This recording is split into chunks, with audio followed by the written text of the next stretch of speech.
Meantime, the flu epidemic continues to hit Georgia and much of the nation hard. And this year, parents are concerned after more than 50 children around the country have died from the virus, including a 15-year-old girl from Coweta County. According to the CDC, half of the children who died did not have an underlying medical problem.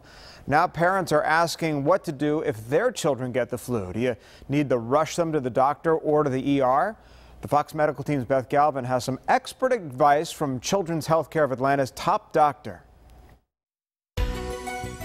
We're still in peak flu season, and we've been there for a while now. So if you've gone to the ER and urgent care, you know they're beyond crowded.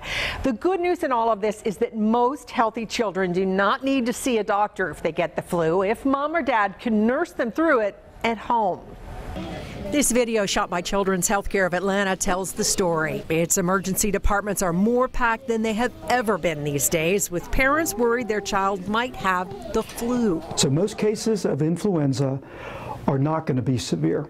So it's going to be, your child's going to be sicker than having a cold, because influenza is a worse disease than the common cold. And Children's Healthcare's chief medical officer, Dr. Daniel Salinas, says when flu hits, it tends to hit quickly and hard. You usually get a pretty bad headache, and you get a high fever, chills, and pretty significant body ache, so it makes you feel really, really bad. But Salinas says most healthy kids can skip the ER and fight the flu at home if you can watch for complications. The most common thing we see is dehydration, because children are reluctant to drink because they feel so bad. To prevent dehydration, focus first on getting the child's fever down with acetaminophen or ibuprofen, but never aspirin. They should take advantage of that window where their child perks up a bit and give their child fluids and food and other things that they may need. An antiviral like Tamiflu, if it's given in the first 48 hours, can shorten the duration of the flu by a day or two and lessen the symptoms.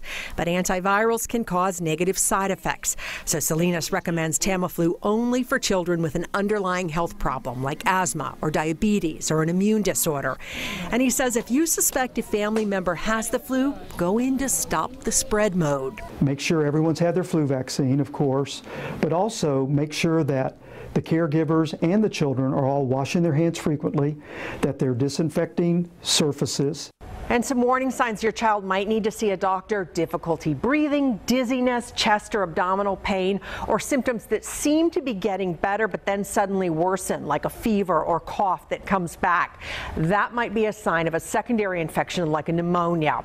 So to push those fluids, Dr. Salinas recommends giving kids Pedialyte for the little ones, popsicles, and water.